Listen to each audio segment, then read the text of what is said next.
Hello, my love. This is a present for you. I'm hoping this is showing up the right way around, but this is The Little House in the Big Woods. I'm going to read it to you. It was given to Liza, Molly, Sandy, and Amanda Kidhill with much love from Gammy and Bub. Thanksgiving, 1970, Zigzag, Oregon.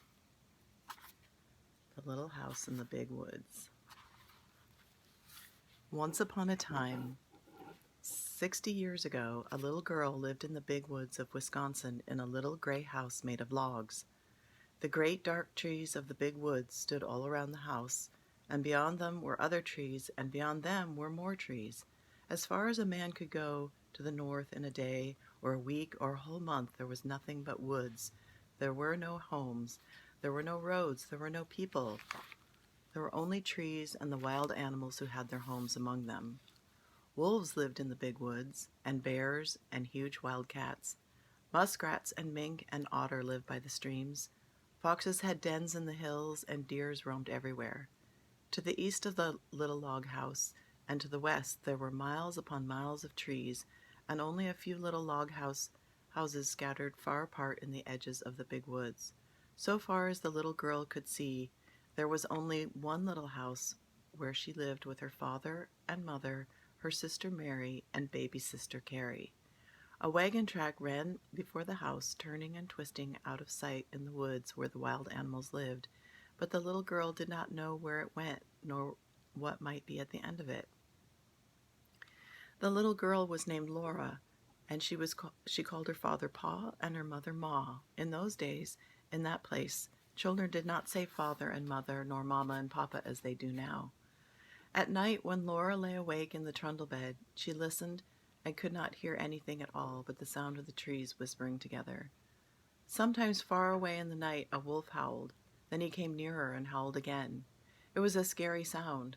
Laura knew that wolves would eat little girls, but she was safe inside the solid log walls.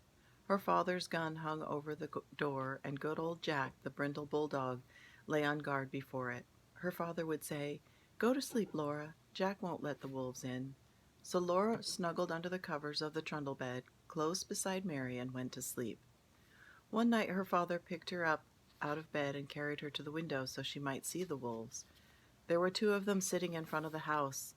They looked like shaggy dogs. They pointed their nose at the big bright moon and howled.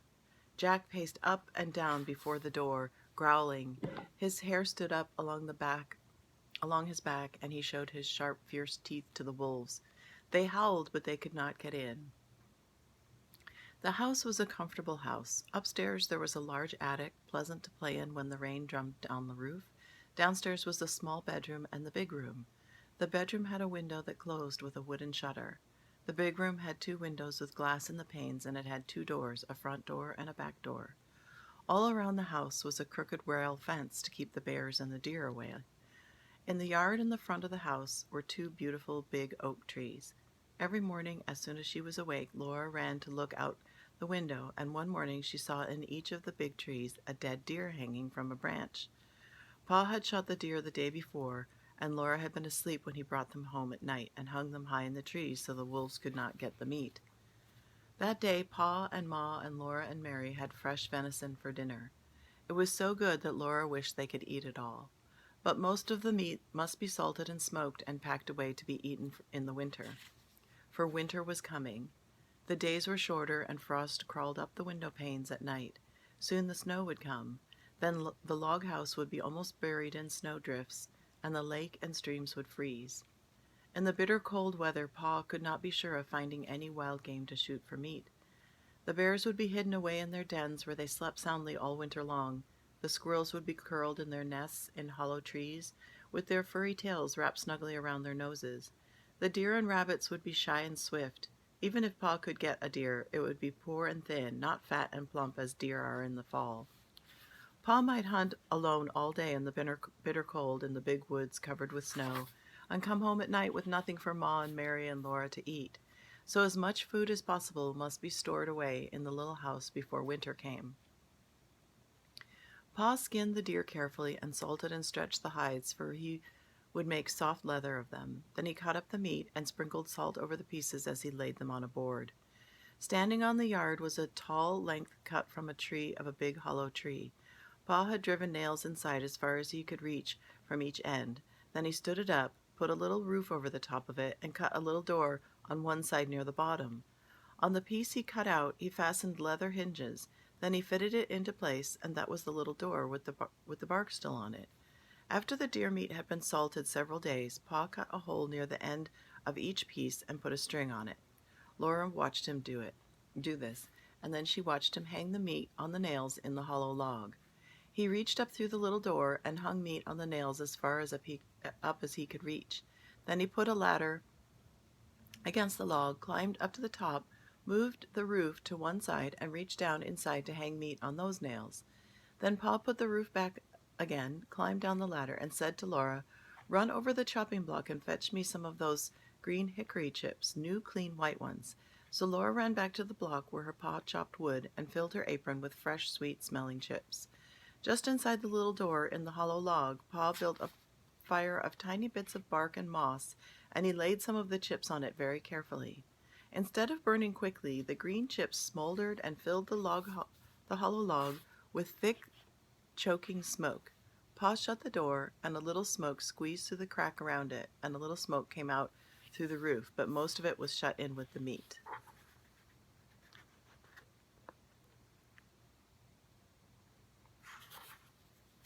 "There's nothing better than good hickory smoke," Pa said. "That will make good venison that will keep anywhere in any weather." Then he took his gun, and slinging his axe on his shoulder, he went away to the clearing to cut down some more trees. Laura and Ma watched the fire for several days. When smoke stopped coming through the cracks, Laura would bring more hickory chips, and Ma would put them on the fire under the meat. All the time there was this little smell of smoke in the yard. When the door was opened, a thick, smoky, meaty smell came out. At last Pa said the venison had smoked long enough. Then they let the fire go out, and Pa took all the strips and pieces of meat out of the hollow tree. Ma wrapped each piece neatly in paper and hung them in the attic where they would keep safe and dry. One morning, Pa went away before daylight with the horse and wagon, and that night he came home with a wagon load of fish. The big wagon was piled full, and some of the fish were as big as Laura. Pa had gone to Lake Pepin and caught them all with a net. Ma cut large slices of flaky white fish without one bone for Laura and Mary. They all feasted on the good fresh fish. All they did not eat fresh was salted down in barrels for the winter. Pa owned a pig. It ran wild in the big woods, living on acorns and nuts and roots. Now he caught it and put it in a pen made of logs to fatten. He would butcher it as soon as the weather was cold enough to keep the pork frozen. Once in the middle of the night, Laura woke up and heard the pig squealing. Pa jumped out of bed, snatched his gun from the wall, and ran outdoors. Then Laura heard the gun go off once and twice.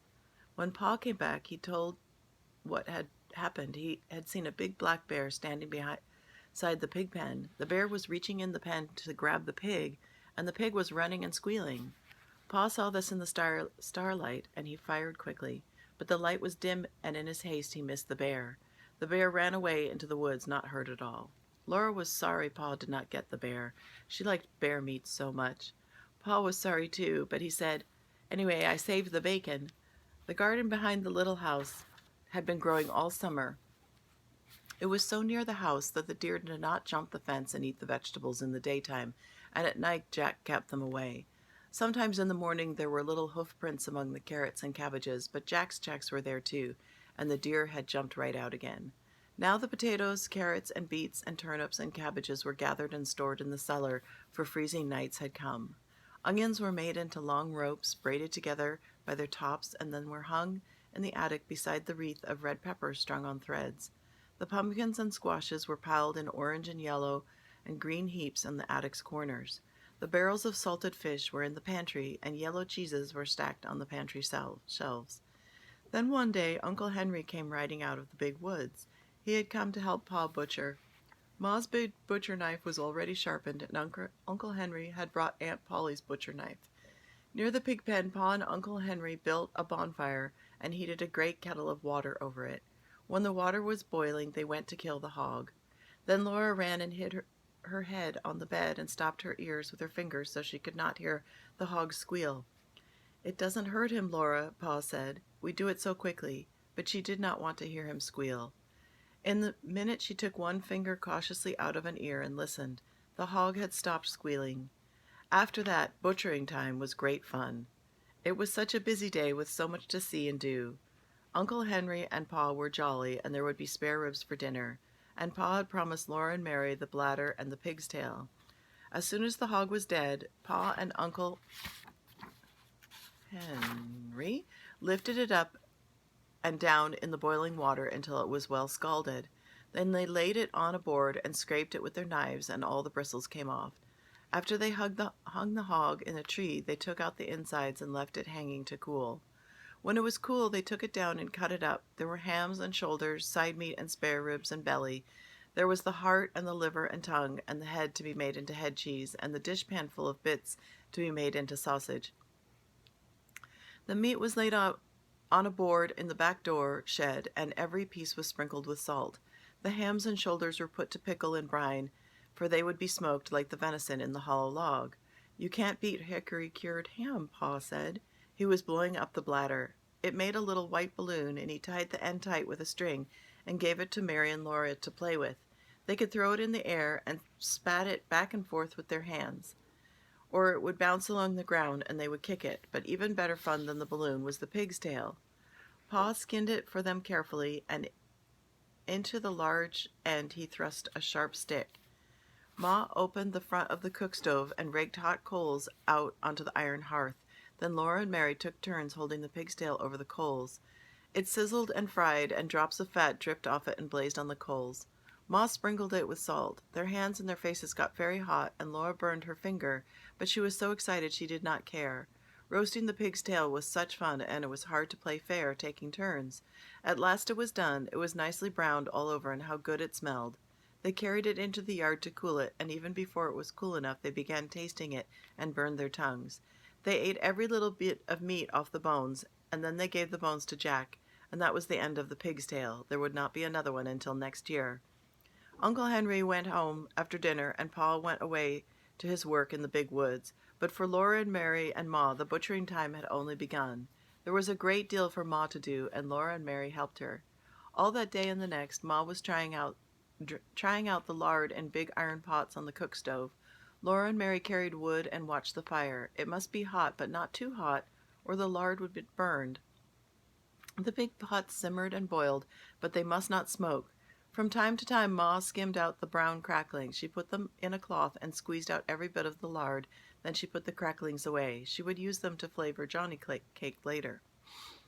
Cracklings were very good to eat, but Laura and Mary could only have a taste. They were too rich for little girls, Ma said. Ma scraped and cleaned the head carefully, and then she boiled it till all the meat fell off the bones. She chopped the meat fine with her chopping knife in the wooden bowl. She seasoned it with pepper and salt and spices. Then she mixed the pot liquor with it and set it away in a pan to cool.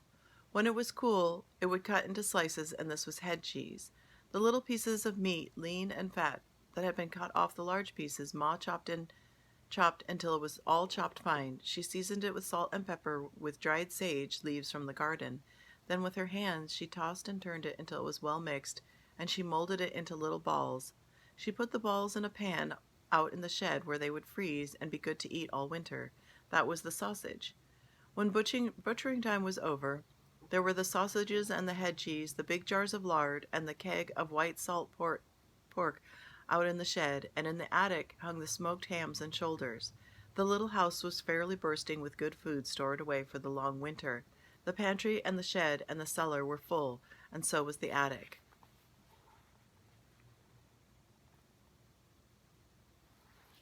Laura and Mary must play in the house now, for it was cold outdoors, and the brown leaves were falling from the trees.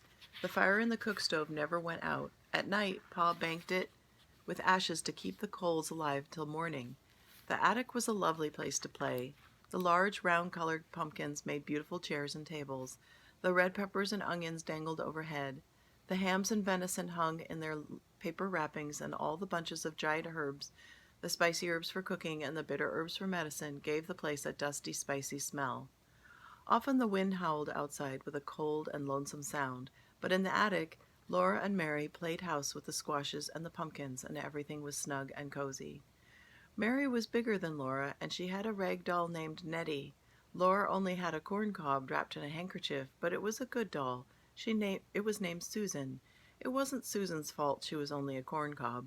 Sometimes Mary let Laura hold Nettie, but she did it only when Susan couldn't see. But the best times of all were at night. After supper, Pa brought his traps in from the shed to grease them by the fire. He rubbed them bright and greased the hinges of the jaws and the springs of the pans with the feather dipped in bear's grease.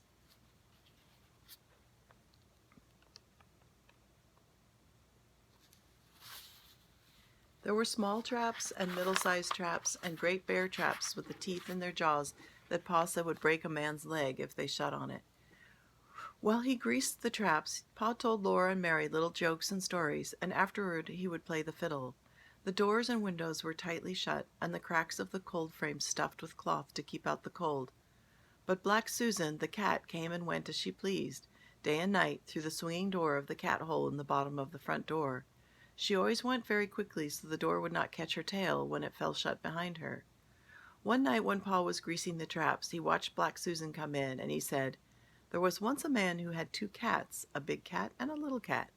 Laura and Mary ran to lean on his knees and hear the rest. "He had 2 cats," Pa repeated, "a big cat and a little cat. So he made a big cat hole in his door for the big cat, and he made a little cat hole for the little cat." There Pa stopped.